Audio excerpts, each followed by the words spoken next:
কদিন ধরে ফ্রিজ খুলছি, দেখছি না ডিপ ফ্রিজের ভিতরে একটা টমেটো রাখা। তো আমি জিজ্ঞাসা করতে ও বললো ওটা ও রেখেছে। তো আমি বললাম ঠিক আছে চল, এটা আজকে তোকে দিয়েই কাটাবো আর দেখবো টমেটোটার কি অবস্থা। টমেটোটা ধুয়েছিস?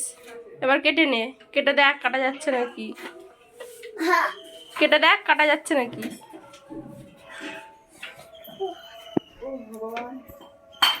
দেখা যাচ্ছে নে, দাঁড়াও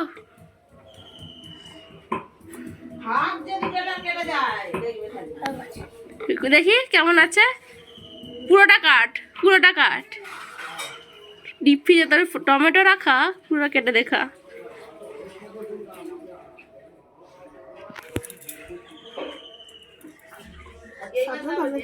বরফ হয়ে গেছে। খা খা, তুই খা খা। ইস, এখানে থুতু ফেলছিস। ভালো লাগছে দেখো। বটি দিয়ে কেটে হচ্ছিল না বলে এবার হাতুড়ি দিয়ে মারবে। আমাকে দে, আমাকে দে।